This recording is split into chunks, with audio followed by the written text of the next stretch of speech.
Yes, nice to meet everyone. Thanks a lot for coming. I am recording. Oh, yep, I am recording this, and so this will be made available as we move forward. I also have a few notes that are available. Kind of it's just a short PowerPoint type setup. We're not going to be doing a lot of text. We're going to look at mostly code, but just wanted to kind of make a few points out so everyone can, kind of get a feel of what we're doing, how it's done, and the capabilities of the device we're currently using. And so with that. I'm just gonna go just bring it up real quick. I was gonna have it up and waiting for everybody, but this will work.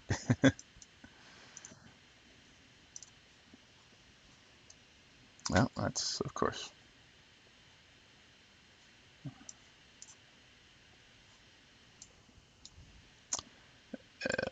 Sorry, 1 second.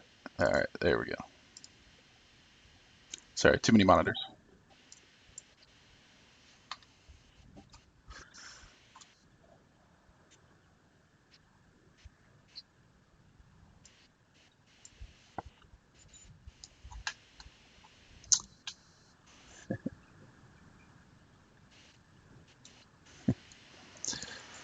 Okay, so yeah, without further ado, I'm just gonna kind of go over a couple things. Kind of what I've had planned for today was to kind of do an overview of what we're doing with BLE and its capabilities, and kind of going over how you develop for accessories, how we have a connectivity through our Pet Tutor app for accessories, and also how we have a mini app store and how you can submit that to us. Then I was going to go over some iOS app development for Pet Tutor, and then kind of go over our GitHub page really quickly and present that to everyone so they know where to access everything that I'm showing you today, including the PowerPoint. And so BLE, Bluetooth Low Energy, is kind of this great new uh, connection protocol that is really just kind of exploding, and it's changing very, very rapidly. And so there's very low power, I guess I should say consumption instead of connectivity, but and then the wireless connectivity from a device, from Mac, PC, phone, or tablet is really, really nice. And so now we're in this point where with our device, you can actually program your code to any of these little modules, any of these boards, and you can actually create all kinds of accessories that can connect with your software, with your laptop, or even your mobile phone or tablet. The wireless range is kind of something that is highly debated, but depending on what device you're using.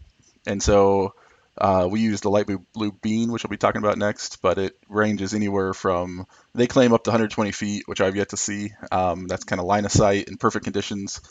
I think you can expect between like 50 to 80 feet. I think up to 100 is probably where you're really looking at. But it's all based on you know communications going on around you, walls, glass, how much line of sight you have. And it's really just kind of a very, very strong variable to distance. So you have to keep that in mind when developing anything with in the BLE area. And like I said, it's really evolving. So, there's a new release, I think it's 4.2 or 4.1, allows direct connection with to the internet via a built-in kind of IP stack. And so it's this really interesting and exciting, space to be in. And there's a lot of different devices and boards and everything to come out with that are constantly coming out that we're kind of always keeping an eye on, always evaluating. And for right now, though, we've chosen the light blue bean, and that's a picture of it. I tried to actually kind of keep it somewhat to what it actually looks like in real life, and so that's actually kind of what it looks like, and has a variety of different features and onboard pieces to it. Personally, I just kind of think of it as a onboard or a mini Arduino that I can actually program remotely and wirelessly, and it has all these other great things. But to me, I really see it as an Arduino, even though it's so much more thanks to the BLE information that's there. And the very interesting thing about the Bean is that they've done a great job building a development kit that allows you to quickly interface, detect and connect and manage connections, and also access things like the accelerometer, temperature, the LED light on it, just very seamlessly. Anybody out there that's done Bluetooth support, Bluetooth development really understands that can be kind of a bear. It can be a big challenge, and they've really wrapped all that up to be very fast and efficient, as well as being easy to program but still powerful. And so right now it's supporting iOS and OS X and Windows 8 for programming. If you want to develop an app for it, right now it's just iOS and OS X. They have an Android development. I say coming soon just because they have released a pre-release version of the Android SDK just very recently, and so we're just now getting into that and then kind of dealing with the ever-changing SDK that we're kind of building on top of with them. And so as that gets more and more polished, we're going to be releasing an Android version and also some Android demos as we go into that. And I think it's worth noting that our commitment truly is to BLE. We really like the Bean, but it's an ever-changing, marketplace, and it's very, one of those things that we're excited to keep working with the Bean and whatever future devices or anything they may come up with in the future. However, we're always going to be constantly evaluating what makes the most sense for the pet tutor device and the whole ecosystem we're building here. And so with that, I just kind of go into developing accessories, and I'll have plenty of time for questions here in a minute. But the accessories are kind of, if I wanted to build some, like right now I'm going to show a demo of or in a minute I'll be showing a demo of a tilt sensor. So if you threw one of these beans inside a Kong toy, you could build a small application that would basically detect that whenever your pet hits that toy, it'll actually trigger the feeder.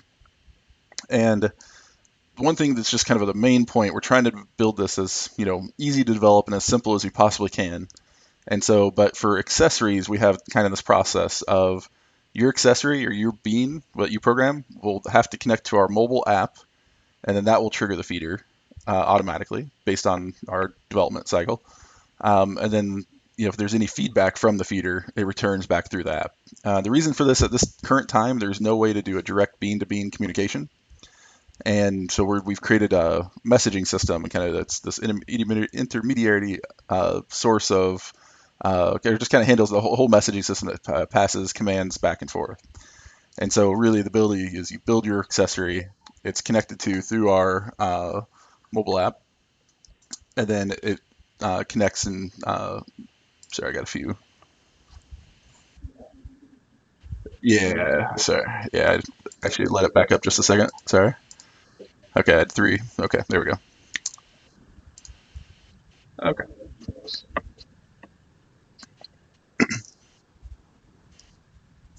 Yep. And so we'll do quite a little demonstration of what this looks like with building your accessory, having the app actually manage that connection, and then the pet tutor feeder being triggered.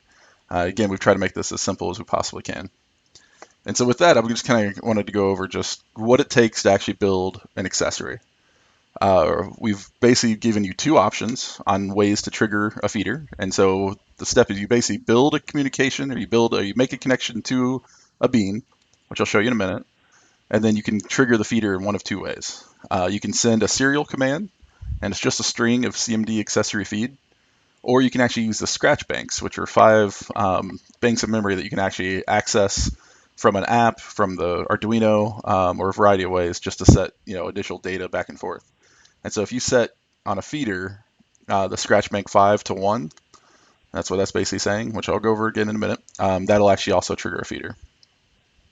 So with that, let me just kind of show you what this actually all looks like and what it means. So one of the things, so people with video, I have uh, light blue bean, and so it's just this kind of small little microcontroller. You can kind of see very closely. It has plenty of room to expand on, to solder your own components on, buttons, speakers, all kinds of things. It uses a CR2032 battery. It's actually basically the coin cell type battery. And so if you manage your power correctly, you can have it run, for quite a while. If you kind of aren't careful, you can burn through a battery very quickly, which I'm sure Wes has done alongside with me very often.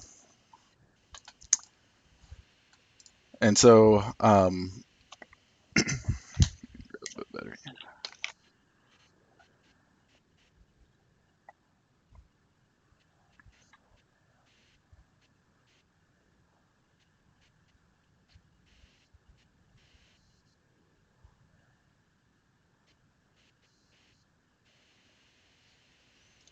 sure. Okay, so basically, I have the bean, and I'm gonna this is the project folder that you all have access to. And in here we have kind of a README, this PowerPoint that we're using, and then Arduino and iOS kind of starter projects. And so I'm going to start with a have it open here. Just a very, very simple Arduino example. And so the goal here is really just to kind of show how you actually trigger a feeder. And so those are familiar with the Arduino system. We have it should be kind of a quick, jump start right into how you do the development. If you're not familiar with it, there's on our GitHub page, I have quite a few links to actually help you get going and kind of get started. And the guys that built the Bean, the punch-through design, actually have a great starter guide that helps you get going, which I've also included that link to. And so the code here is pretty simple. We're basically just saying, I'm just basically keeping a count of, how many times I'm just doing a counter and just going up and up and up. And we're in the setup cycle, we're basically saying, create a serial connection to the bean. And I have a timeout, which helps with power management. And yeah, anyway, and then I'm kind of starting out with the LED. And I'm using the LED right now just to help us visualize what actually is happening on the device. And so then when it starts to loop, and so this is called right as it first starts up, as soon as you put the battery in or it gets programmed. The loop itself basically is just doing a quick count, and every time the counter hits 20, we're turning on the blue light. And it's just a very simple command from their SDK of blue. And so what I'm highlighting right now is that kind of what I showed in PowerPoint. All we're doing is sending this command of CMD accessory feed. And so then we sleep for about 250 milliseconds. That actually allows the in order to program wirelessly, the bean's going to run so fast that if you don't add any sort of delay at all, you have to. It's very hard for the system to inject and actually tell the bean that it's now time to be reprogrammed. And so if you don't have any delay, it's going to run very efficiently, very quickly, but it's going to be very hard to actually get back in and program it. This link right here, if you do accidentally do that at some point, is probably the most helpful way to do a master reset of the bean, and that'll get you back up and running if you find yourself not able to program it. And so we should see basically we're going to see it turn blue, wait about 250 milliseconds, and it should turn off, and then it's going to wait 20 seconds roughly. It's not exactly 20 seconds, but it's going to go and it should feed over and over and over again. And so with that, this is the light blue bean loader, and I actually have a feeder right here. So if you guys haven't seen the feeders, our BLE feeder looks very similar to the other one, but has a lot more capability inside. So I'm going to turn that on. All right.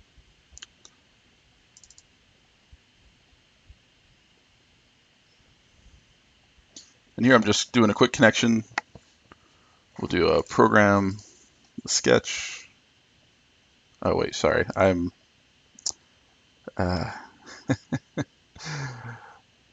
Wes, I don't know if you just saw what I did, but I just definitely made a mistake there. Shoot, sorry about this. I accidentally programmed the feeder instead of the other device, so that's a silly mistake to make. However, that does bring up a point that as you're developing with your feeders or any other code, you very well can reprogram the feeder. However, with our actual Pet Tutor Blue app, you can always reinstall the software back on the device. So if you actually do something like this, you can very quickly bring it right back on and get right back up and running. I need to do a quick fix to that. Let me just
Okay, so now that I've selected the right program, the perfect amount of time right there. It's like you're watching a countdown. So right here, I'm basically just installing this PT Simple Arduino app, and really all it's going to do is it's going to just count down or count up from 0 to 20, and then it's going to trigger a feed message, and that'll happen until basically until we pull the battery out. And I'm going to show you that working on the device, and also you will hear it, and I'll let you see it connecting to it. But really the main focus and the thing I really want you to be able to take away from this is that we've really built this. The ability to trigger a feeder is really one serial command where you basically do a serial write and it's command accessory feed. Now with all accessories, we'll use this command to actually do the feed. And so I'm going to kind of show that. And all right, so we now have this device now has the correct. What is okay? We're gonna. I just somehow programmed the feeder on it. I think Arduino's getting a little confused. There it goes. Program one last time. Okay. Yeah, sorry about that. Anyway, so while that programs, I'm going to go ahead and show you this kind of our messaging system. And so if you haven't already downloaded the Pet Tutor Blue app, it is actually out and available right now. And so can be developed, and you can actually see what we're talking about here. And so, yeah, finally. All right. Let me disconnect this. One thing to make sure, let you know, is that the beans can actually only hold one connection at a time. So this bean right here, if I'm connected to it from my computer, I won't be able to connect to it from the phone. And so whenever you are managing connections, if you see a bean and you're just not able to connect to it, it's probably connected, it's leftover connection from the computer or some other device at the time. And so from here, I'm actually showing you my live phone. We actually need a live device to actually do the BLE communication with the device. And so from here, I'm going to show kind of what we do for programming first. So right here, this is a list of all devices that this app can see. And right now I have this listed as a PT accessory. If I connect to that, we're able to see some basic debug information about that device. We're also able to blink it just so we know which one we're dealing with. When you have 10 or 15 beans, it's very easy to lose track which one's which. And we can trigger a feed, we can install new software, we can disconnect from it. And this is really just the settings of this individual bean. And so here we have it listed where we can actually install feeder firmware anywhere on any bean that we have. And then we also, if the bean firmware is out of date, we can actually install that as well as they release new and newer capabilities to the bean. And down here we have a list of all of the different accessories and kind of basically call it our mini app store. So if you develop a really interesting piece of code or an interesting use case where you want other people to be able to use your, install your software on beans and connect that to some toy or some other feature, this is something that you actually do. So the maker community itself can support and send different data or different programs out to each other to play with. And so if we have this tilt toy, really all it's doing is when you move the bean around, the accelerometer is red and it actually triggers a feed. And so that is now available up here. And so we'll go over real quick on how you can send that to us, and we will actually allow you to, we'll post that with there. And it's kind of still a work in progress. Right now we're listing the files. We're going to have a little more information, kind of a quick profile and some information about, what the program does, who did it, and kind of information that way. And so, but I wanted to make that point. And the other piece to it that is interesting is that since we're allowing you to install feeder firmware anywhere, that if you actually happen to have two of the beans, you can actually use one as a feeder just to be, trigger, and it'll just flash a blue light anytime it sees a feed. And then you can build your accessories and your programs on the other bean as well. It doesn't give you quite the same experience as the feeder itself, but it does, help you get up and running and test with multiple feeders and everything else while you're doing a development project. Mhm.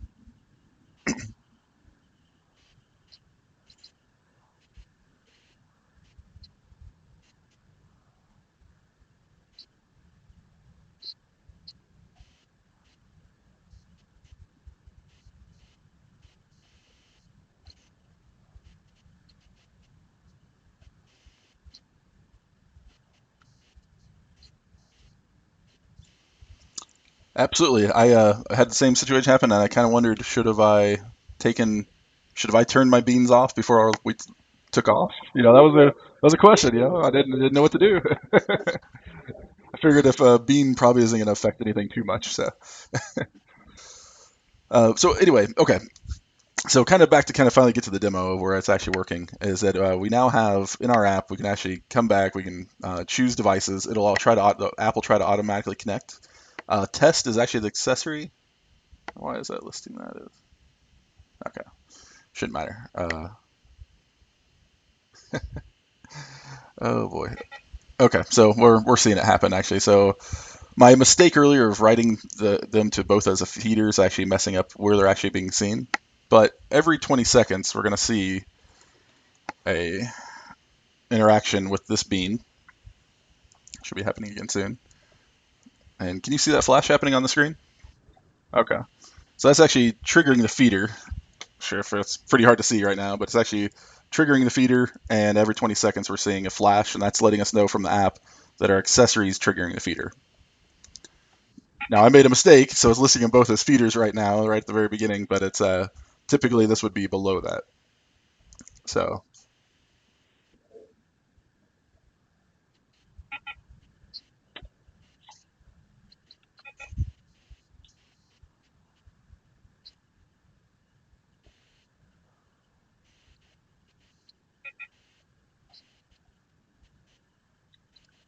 sure,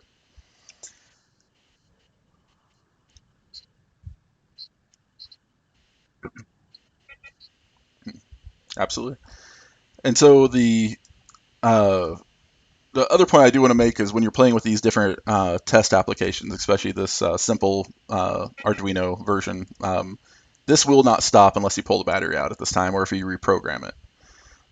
It'll just keep running and running and running. And so that brings up the point that whenever you're programming your accessories, you're actually doing anything on the Arduino side, you really have to consider uh, power management and kind of how that actually affects the whole system as a whole and how long it'll affect your battery life. I mean, you can always program more batteries, but then this tiny little piece of hardware that can fit almost anywhere turns into a device that gets very big and bulky fast. And so I want to do one more quick little demo of what it actually looks like to have some basic power management taken into consideration. And so in the Pet Tutor Tilt, right here, this is a very simple application. We're actually going to just grab some accelerometer data from the accelerometer that's actually on the Tilt toy itself. And we're really just using some, sensitivity values to decide what happens. And again, this app is going to be whenever I have this, here, and I move it, it should trigger a feed. I'm going to allow the light to actually be green when it's ready to be, when it's ready to move, and red when it's actually tilting. Now, the other piece to that is we don't want it to just feed. As soon as it triggers a feed, it waits a certain amount of time before it can actually. Sorry, get another one first. Anyway, it'll wait a certain amount of time before it'll actually allow it to be triggered again. And so this is again that idea. You can put a little case in this, throw this in a Kong toy, and as the pet runs around and plays with it, as soon as it'll feed, but then it has to settle down before it actually can feed again. And so the other piece to this is that this is a great example to dive into when you're looking at that power management piece, is that really the only time we want to be using the power for the most part is actually when we're connected to it. So if this accessory is just not connected, is sitting in the toy bin, it doesn't necessarily have to actually, be using a lot of power. We don't need it to be flashing and trying to send communications. And so the Punch Through guys have built a very nice system to do some very basic power management. They have a simple mode where you can say enable wake on connect. And when you set that to true, in your loop, you can now say, you can detect whether or not you're connected. And so if you are connected, we can do some cool things. And if you're not connected, which is down here, we can make sure the LED's light is off because that does consume a lot of power in case it was left on from a previous, application. And then we can tell it to sleep for the maximum amount of time. And Arduinos, if you aren't familiar with them, they will go from sleeping to awake for a certain amount of time, but you can actually bring it down to an ultra low power mode to make it last even longer. And so the Bean's done a very good job of managing that power, and it's up to you to take advantage of those pieces. And so what we're doing is when we're connected, we're going to just let the LED be green to let us know, hey, we're ready to go as soon as, this bean has been tilted. Grabbing some accelerometer data, and from here we're kind of just getting some differences from the last time, and so that we can kind of determine how much it's moved and if it's enough to actually trigger the sensor in any direction. And again, this is a kind of a simple, very simplistic, easy to read demo. This can definitely be much more powerful, and I know we've built some more powerful versions, but again, this is just to be as simplistic as possible. And so right here we have our command. So we're deciding if we can trigger it. We do. We just trigger it. And then we're actually detecting we're trying to be stable about 3 seconds before we actually can trigger it again. So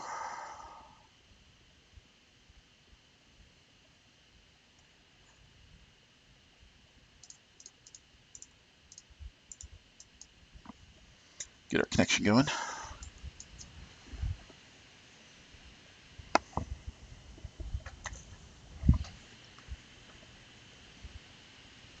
Okay, do a quick program.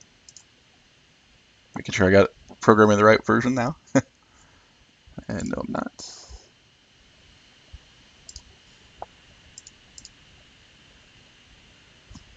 Okay.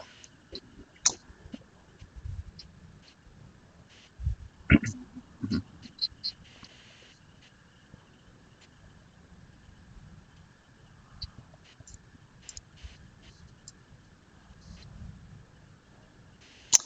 Yeah, definitely. And I think the accelerometer is also this kind of extremely powerful onboard device that just, I mean, of course, you have to be careful with power management, but we've brainstormed probably 100 different ideas of what can actually be done with that. And so we're hoping to see the community at large kind of come up with kind of interesting, exciting ideas with it. Okay, so now that we're connected, you should be able to see, can you see the device? Can you guys see the green light at all? It's kind of bright. And then as we tilt it, you'll see it flash red. If we tilt it too fast, it'll stay red or it'll just move depending on how long we've set it to move. And so that's just connected to the computer right now. Let me go ahead and bring that up in the app.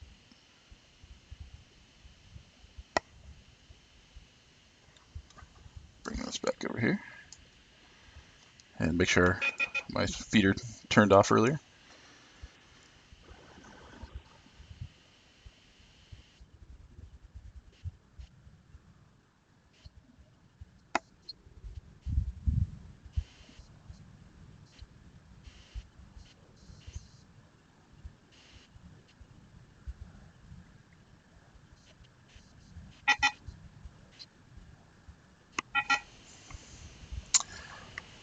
Yep, absolutely. And so now you're seeing as I move this around, I think I have the sensitivity set just a little low, but we're actually able to see it as we move. It's going and triggering, doing that trigger. Can you guys hear the feeder going off? Okay, good. So I can tilt, and it'll go off. And so you can imagine, the accelerometer being kind of a powerful system to actually move on. I'm just got that way too low, but from just kind of playing around with it, setting of kind of the sensitivity, playing around with that value of how often it must be stable to reset again is very, very important for sure. And so, yeah, so that's kind of the Arduino side. That's kind of using this app. And again, this app is really, we're sending messages to the app, and the app is controlling the feeder. Um, let me,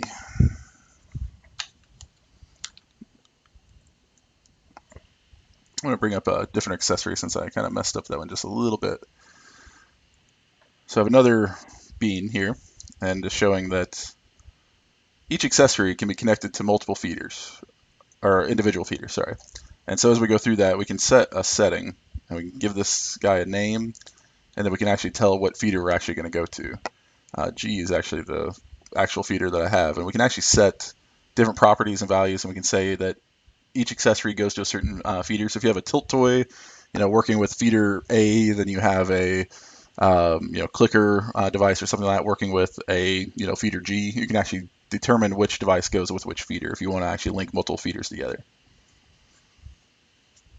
And so, as this ecosystem develops in the BLE world, and device to device communication actually starts to happen, I think then we're going to see the ability to go directly from your accessory to the feeder.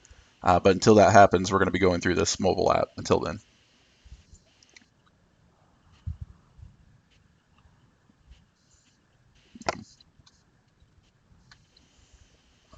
Great.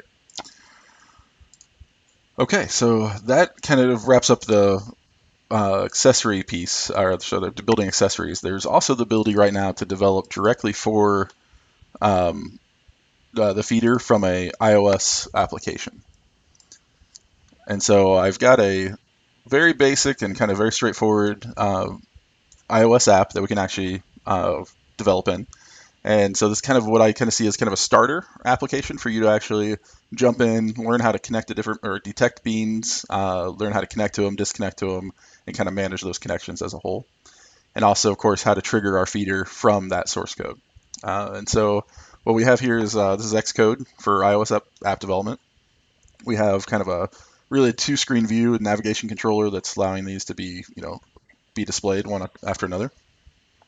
And here on the device listing, we're just going to list all Bean devices that are available around us. And then for our intent purposes, we're going to assume they are all feeders, and so we can actually call feed. And so as we move through this demo, the only thing I'm going to have available is actually the feeders. And so let me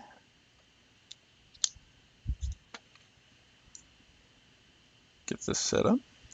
So just to show what's actually happening, I'm going to go ahead and run this. Oh, it came unplugged. There we go.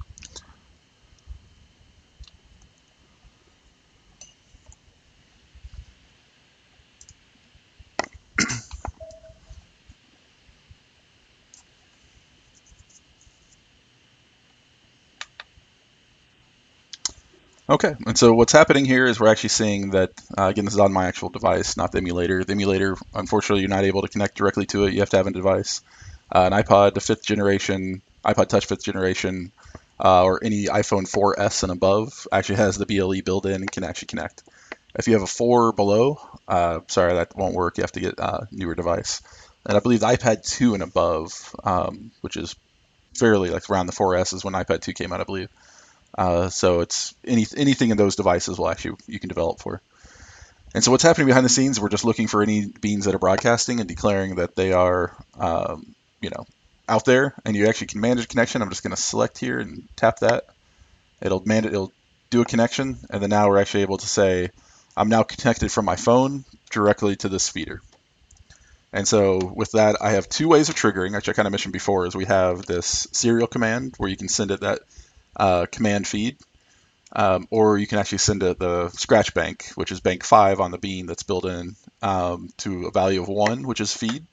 And when that comes, if that goes through, you'll actually get an acknowledge message, which I'll go into in a little more detail here in a second. And so again, if I just press feed, it goes ahead and actually does the feeding. There's quite a bit of information that's actually spit out by the console here in Xcode, and it's very helpful to actually detect a lot of information. Some of that's coming from the Bean SDK, and some of that's written here by myself.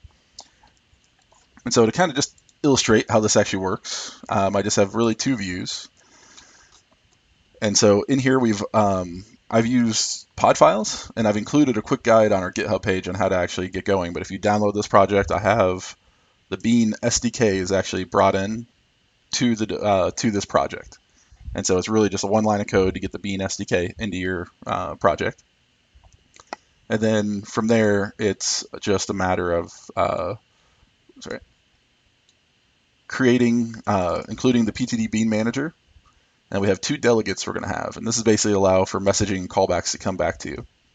And so the Bean manager is think of that as a library or basically singleton class that allows you to reach out and connect and have people or reach out to detect beans and manage the connections. The bean delegate is actually just callbacks and information coming back to you about any information a bean returns, like its battery level, serial communications to it back and forth, the RSSI values, the accelerometer data, everything that's self-contained on the bean will come back through this delegate. And so you'll basically have one bean manager, and I keep an array of devices that are actually out there. And then whenever I select a bean that I actually want to connect to, I'm going to pass that forward on to the next screen. And so just kind of quick overview of what that kind of looks like. We have a table view that's just listing the number of devices that are available. We're going through here and just doing for each table view, we're basically getting the bean that goes with that view. And then we're setting some properties. We're setting the bean.name, gives us the name of the device. We name all our feeders as pet tutor feeder. That's pet tutor space feeder. And then we grab the state and we set the detailed write label to that. And then if we select one, we're actually managing whether we're detecting the state and deciding are we connected or if we're connecting. And then usually the connection is so fast that it just immediately jumps into the next screen. But however, that all depends on distance from the bean in your device. And so the part that's really the most interesting is the bean manager did update state. As soon as you initialize your bean manager, it's going to start scanning for beans that are out there. And so we're going to see, this basic callback right here is letting us know whenever, that it's on and that it should be scanning for devices. And that's right here, start scanning for devices. And the parts that I think are really the most important are did discover bean, which we're just taking anytime we discover a bean out there, we're just adding that to our array. And then we're refreshing our table view, so it pops up in the table view. Then we can actually connect to a bean. And if we actually do connect to a bean from back up here, if you did select a bean, we actually can disconnect it if we're already connected, or we'll connect to it if we're not connected to it. And so whenever you call connect to bean, it manages the connection. It tries to make the communication and solidifies everything there. But the callback to actually know it went through or it actually failed comes back through this did connect to bean. And right here, all we're doing is we're reloading the table view just so it's updated, but then we're going ahead and we're going to the next screen because now we've determined that we've selected this bean, and in the next view we're actually going to manage the feed view, and then that's where the feed button and everything is. If we disconnect from a bean, all we're going to do, like we've touched the screen again where it says connected, we're just reloading the table view so we get a nice not connected message. And so again, we're managing that segue to go on to the next screen. And so I'm trying to keep this at a high level because I know we could probably just talk about this all day for sure. So if you definitely have questions, I'll stick around and kind of answer this in more detail. But again, we're in the feed view now. And so really we're just saying, we're sending it the selected bean. And from here, all we're doing is basically saying, with the feed button being pressed, we are right here. Let's just bring this up real quick. Sorry, if we press this feed button, this is going to be a serial command. And if we press this button, it's the scratch bank feed command. And those basically two functions are really just right here. The feed button itself being pressed, I'm logging that to the console, and I'm sending my selected bean sends serial string CMD feed. I do want to point out that the CMD feed, since we're going from your phone directly to the feeder, there's no communication or messaging that's having to go back and forth. This is allowing your app to immediately trigger a feed. We've kind of done our best to actually get that the speed down to, I think we've got it down to about less than 250 milliseconds, if I'm correct. Is that correct, Wes? Yeah, actually, I think 187 was what the last time I timed it at. Just was making sure. And so speed is very important to you to get that communication from your phone to the device. We've done everything we can to do that. And so one of the ways we've done that is the direct communication from your app to the feeder is CMD feed. And so that's the difference. In the accessories, is CMD accessory feed, direct communications, CMD feed. From your accessories, there is no way to do that, though. There's no way to get a direct message to it because you can't connect one device to the others, unfortunately. Sorry, one bean to another bean. Yeah, yeah, absolutely. Yeah, there's no bean to bean. And hopefully in the future. And so the other alternatives actually do scratch banks. And so that's kind of similar. It's a little bit weirder, but you're basically just saying, selecting whatever bean you want to. You're setting set scratch bank or selecting the bank. Again, there's 5 banks of memory that you can kind of manage and play with in any way that you want. On our feeders, though, scratch bank 5, if you set a value of 1, it will trigger a feed. So if you're trying to do anything, you're playing around, a hobbyist kind of playing around with the feeder itself, if you know, or if you're doing communication, you're trying to use those banks 1 through 4, actually 2 through 4, you're basically good to go, but 5 will trigger a feed. And so this is the little weird part. It accepts the number, the scratch bank you want to put data into, and then accepts an NS data value. And since we're just using an integer, we're just converting this integer into an NS data. And so when you send that, that'll actually trigger a feed. Now the nice part is that there is a two-way messaging when you're connecting directly to a feeder. And so if I call CMD feed, it'll send back an acknowledge message. If I set scratch bank 5 to 1, it'll actually switch that value to 2 as soon as it triggers that feed. So we can always either automatically receive the acknowledge message to know a feed went through, or we can actually query the feeder back through the scratch banks just to check and see if that went through. The only caveat to the scratch banks is that you don't want to read it too quickly. If you immediately send and then immediately read, it may not have that, just depending on what the communication speed is and how close the device is to the feeder, it may return that 1 or it could return that 2, just depending on how fast that is. So you want to give it just a little bit of a delay with a timer or something to actually do that.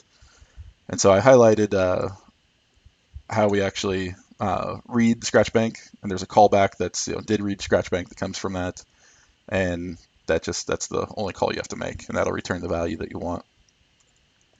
And so that's really all there is to developing an accessory and or an iOS app.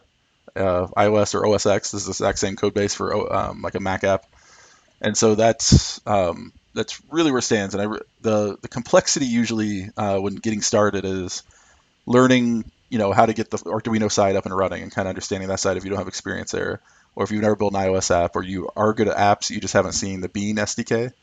Most of your time is probably going to be spent on managing this communication, kind of what's done here, where it's basically saying how to connect to a bean, did we connect to a bean? And I'm hoping this example allows you to go through, loop through, and understand how the communication's done. And then you can use the development docs on the Punch Your Design site to kind of expand on that and kind of see what other capabilities you have. Because again, there's accelerometer, temperature sensor, LED. I'm trying to think if there's anything else. I think that's it. And so and then you can connect almost anything you want to it. There's people connecting speakers to it. There's one guy trying to connect a camera to the device, but had to have his own power management and stuff to it. They've controlled door locks with this. I mean, there's an unlimited amount of opportunities with this because it's a full Arduino that's directly programmable and connectable from any device. And so, oh, okay, great. Yeah, sorry. Sure. Yeah, actually, that's I was actually going to open up since we've done those two talking points, I was actually going to go ahead and open up for questions. I see them coming in here. Uh, all right.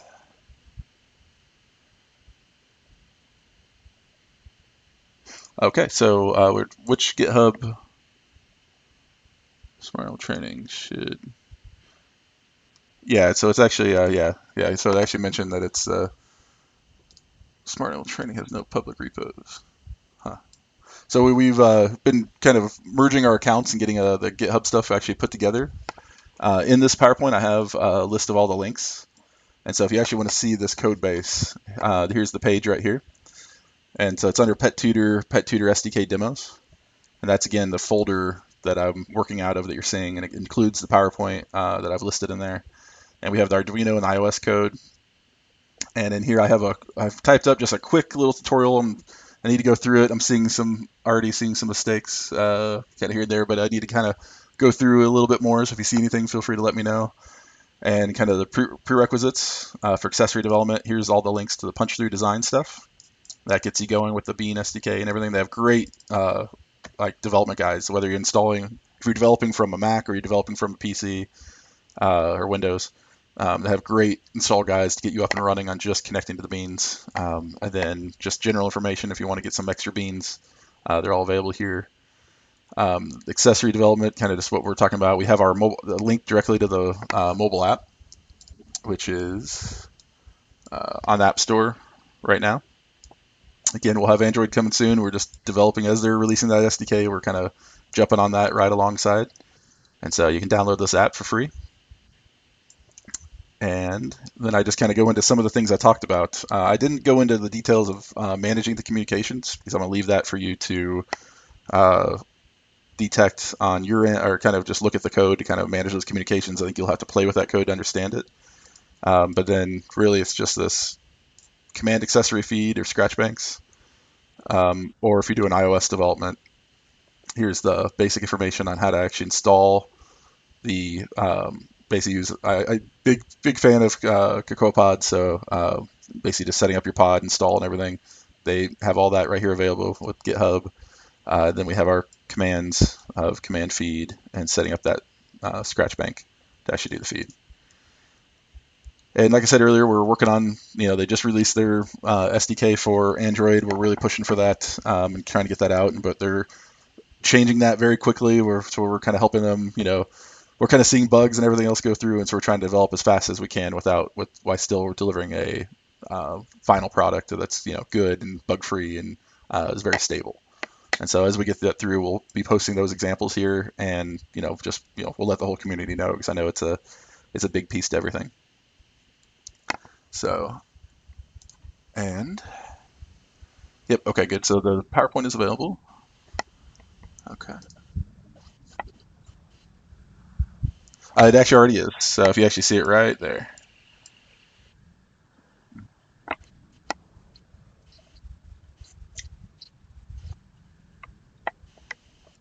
yep, this will actually be committed to a YouTube video. Um, Kind of went over most of this. Yeah, yes, and so I have in the PowerPoint itself, I actually have the demos available. Here's the link to the GitHub. We also have that. We can send that out as well, and we'll actually, yeah. And so if you need help with GitHub itself, I wanted to point out two things. If you're kind of new to GitHub, it can be a little daunting. Git is it's a way of managing your code base, of course, for anybody that's not familiar with it. If you really just want to download the folder and have it available, you can always just go to our page and click this download zip, and it'll give all this in a nice zip file, so you don't have to mess with the Git piece at all. And so, with that being said, since we have developers here, we have a developer community, we really would like to extend an invitation for people to send us, to branch this, come up with your own demos, anything to help the community get going. If anything you like, cool apps or anything you'd like to see, please let us know, and we'll add them to our app store with details of what it is and how it works. And we'd really like to get the community at large really out there developing for this and having fun with it. And we're really kind of excited to see what you're actually going to develop.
Absolutely. And as we develop new software for the feeder that has increased capabilities, we're going to update our current iOS app. And then from there, you'll actually be able to go in and install that new feeder software either on a bean or on the feeder itself. And so, yeah, with that, are there any other questions? Any other, really, if there's anything else, yeah, feel free to speak up or type it out in chat. And I'm here just to answer questions and, get you going. I know that was a very quick, high level. Yeah, yeah.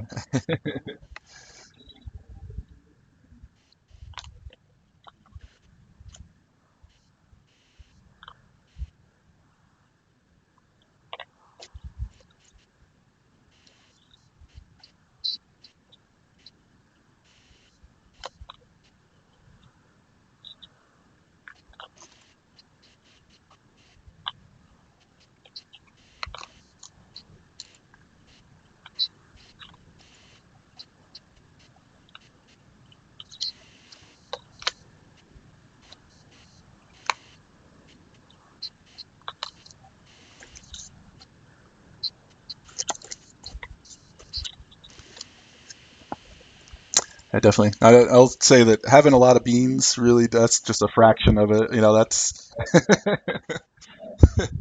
it makes it very easy to develop and play around and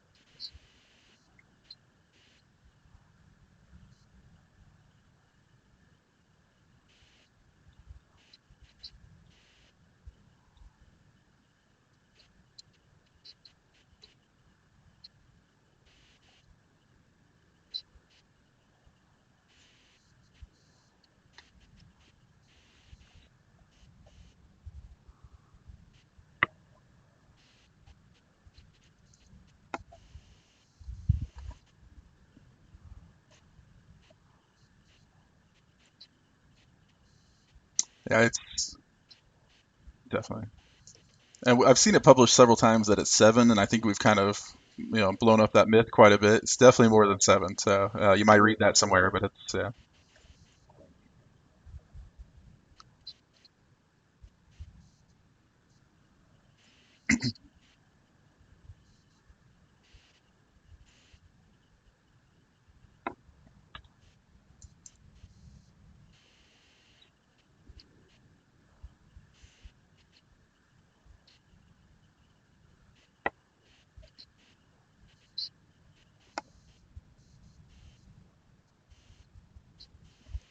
absolutely.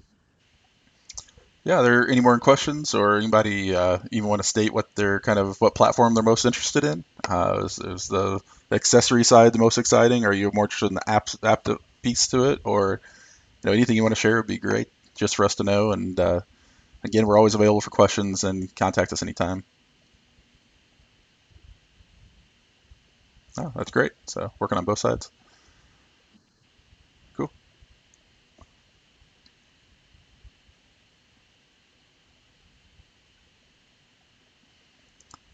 Any other questions out there? We're available. I'll go ahead and say we're going to post this on YouTube. I know we mentioned that. We can send that out. I'll do that here right as we get done. So if anybody got in here late, really, if you saw the demos, that's really the bulk of it. And that PowerPoint's available. And we'll also have this video that you can kind of crawl through.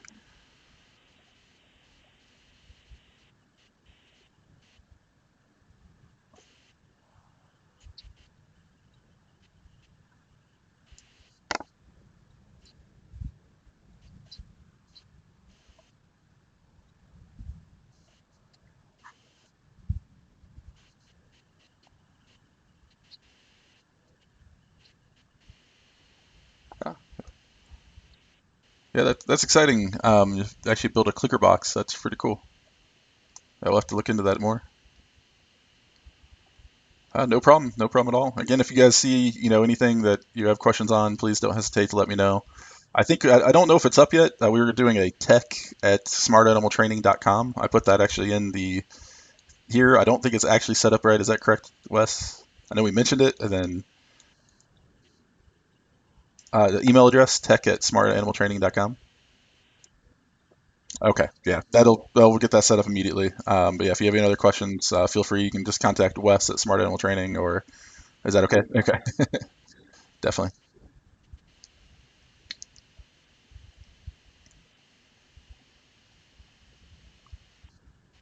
Great, great. Yeah. I'm gonna go ahead and stop the recording, but if anybody does, want to stick around and ask questions or anything, I'm, definitely here and available.